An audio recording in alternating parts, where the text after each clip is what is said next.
তো এতিয়ালৈ তোমালোকে নিশ্চয় শুনিছা যে ৰুটিন আহি গ'লগৈ। তো ৰুটিন আমাৰ চেনেলটো মই দিছিলোঁ, কিন্তু বহুতো ষ্টুডেণ্টছে কমেণ্ট কৰি আছে যে ৰুটিনখন হেনো ফেক হয়। তো এটা নহয় কেইবাটাও কমেণ্টটো পাইছোঁ য'ত কৈ আছে যে ষ্টুডেণ্টে ৰুটিনখন ফেক হয় নেকি।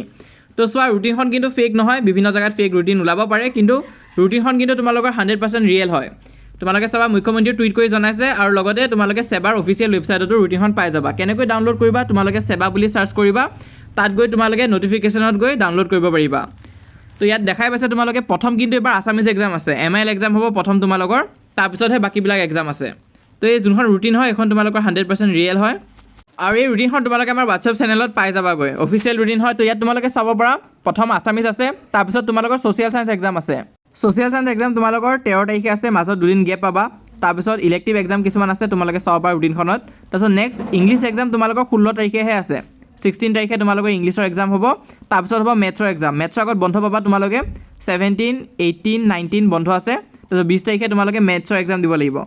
তাৰপিছত নেক্সট তোমালোকে চোৱা, জেনেৰেল ছায়েন্সৰ এক্সাম আছে 23 তাৰিখে, মানে 21 আৰু 22 তোমালোকে বন্ধ পাবা। তো কমেই হৈছে বন্ধ ছায়েন্সৰ কাৰণে, হ'লেও সেইখিনি আছে। তাৰপিছত নেক্সট ইলেক্টিভ ছাবজেক্টবিলাক আছে, তোমালোকে চাই গ'লে হ'ল।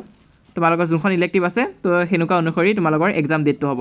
ফেব্ৰুৱাৰীত এক্সাম ষ্টাৰ্ট হ'ব, আৰু ফেব্ৰুৱাৰীতে তোমালোকৰ এক্সাম শেষ হৈ যাবগৈ। তো বেছি দিন নাই, তোমালোকে এই 2 মাহ ভালকৈ পঢ়িব লাগিব। তো নৱেম্বৰ মান্থটো শেষে হ'ব আহি। তো এই ডিচেম্বৰ মান্থ আৰু জানুৱাৰী মান্থ তোমালোকে ভালকৈ প্ৰিপেয়াৰ কৰিব লাগিব। নৱেম্বৰ মান্থটো ইউজ কৰি দিয়া, আৰু হোৱাটছএপত জইন কৰিবা। হোৱাটছএপত ৰুটিনো পাবা, লগতে আমি ষ্ট্ৰেটেজি আদিও দি যাম।